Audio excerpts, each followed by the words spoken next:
Hi, welcome to Bill Barrett's Guide Service of Groton, New Hampshire. I've been a New Hampshire registered hunting guide since 1991, and before that had been hunting on my own before being a guide for all my life. I actually was born with a hound dog and continued from 1943 till present. I started actually training hound dogs on my own. Did it the hard way. I never got any help from anyone. Basically started on my own, and it's basically the hardest, way to train a hound. Started with beagle hounds, rabbit dogs, went to bird dogs, and then coon dogs, and then from 1970 to the present 42 years of bear hounds. My favorite type of dog is all dogs. I'm not prejudiced. This is the problem. All hunters, once they get a certain breed, like I have plot hounds, then all the others are no good. And I think we shouldn't think that way.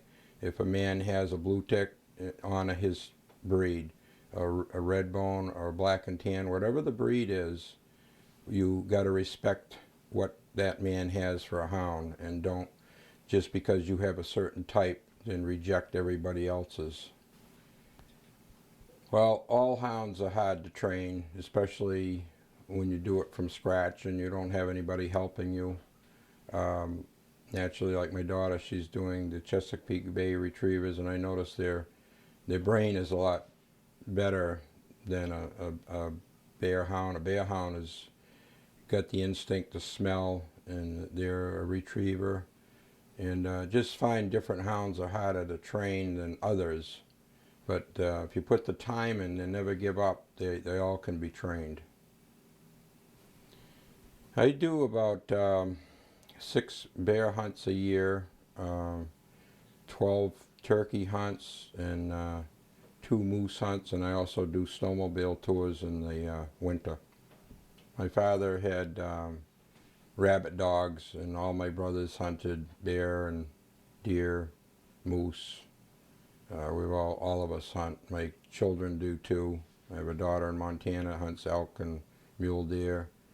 I have another daughter here that has trained duck dog for Chesapeake Bay Retrievers, which are all done on hand signals and whatnot.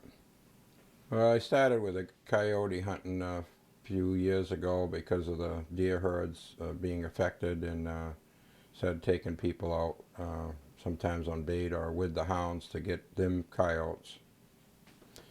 Coon hunting with hounds is something I've done a lot of. Did many years of it. Probably in my lifetime I've treed over 1,400 coons, and took a kill of 800, so you can see it's a lot of it was just letting them go, you know. All my years of guiding, since way back when the beagles and all that, I've had 45 dogs that pretty much from pups till they got old and had to put them down, and at a point right now I have none. In 2010 I buried my last bear hound, and I'm not getting any more. That's it. I'm doing bear hunts now, but I use other people's hounds just to do a few hunts. And almost 70 years old, I think I've done my share of 42 years of running these mountains. This is a moose shed that was found snowmobiling. I don't know if you can see the color of it, but it's the type of thing that people like to find, and I take people out to do that also. And it's a pretty heavy object to be carrying around on your head, especially 2 of them.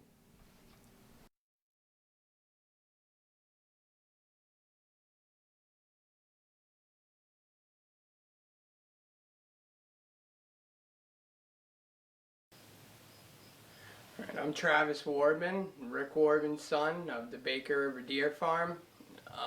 My dad's the owner of this farm. This is our shed where we pretty much keep everything to maintain the deer when we're working on fence.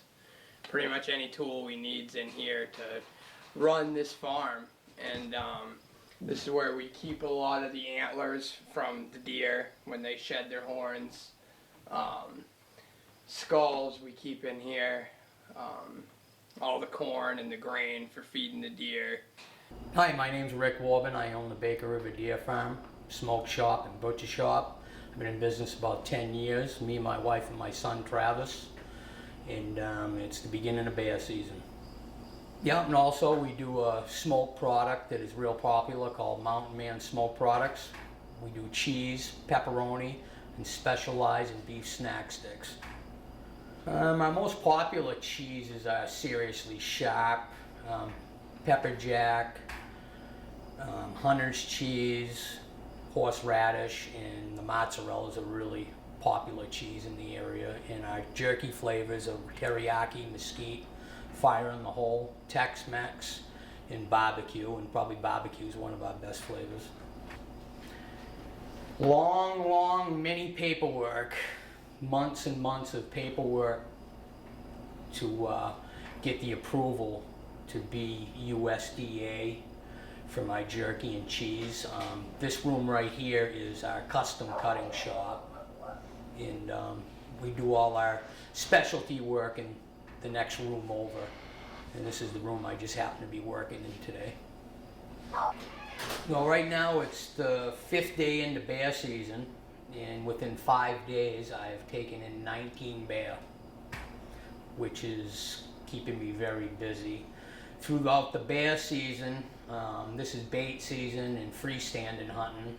Then hound season opens up next. I'll probably do a total of 60 black bears in probably 40 days. Then at the same time, deer season will pick up. Bow season will start the 17th of September, so I'll have a mixed bag of wild game, and we'll probably do over 200 whitetail throughout the season. Yeah, the type of deer that we raise on the farm here, they're called an F1. It's a elk Belgium red deer cross. Right now, the herd that we've downsized from 150 head to about 25, and we keep the animals here for just viewing. People can come in and feed them, sit down and relax up to the viewing area, feed the animals, and check them out. I've hunted since I've been 9 years old. Shot probably over 17 deer in my lifetime and maybe 20 bear. And now I don't get to hunt anymore because I'm a butcher and it's killing me. So I'm strictly fishing. Favorite part of living in New Hampshire is when you pull down into my driveway. My house here sits in the middle of 50 acres, and it's basically my dogs can run wild around my yard without getting run over. I never hear a car go by my house. I can sit out on my porch and it's like living in the wilderness.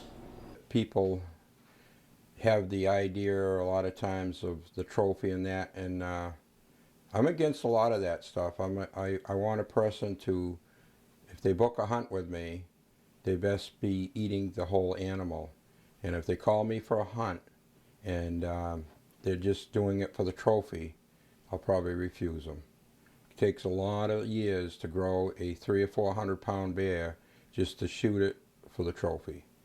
And that's the way I am, and I was brought up that way. My whole family, we lived on rabbits and game, and when I take somebody out, I get more of a thrill out of seeing them get their game than if I shot it myself. And the day that I lose that is the day I quit, because I really do enjoy seeing other people get the enjoyment like I did as a child. And there's not enough young people starting hunting right now. We're losing them every day, and I think a lot of them got the wrong idea about it, you know, and they got to be trained the right ways and respect the game laws and the way hunting used to be in the old days.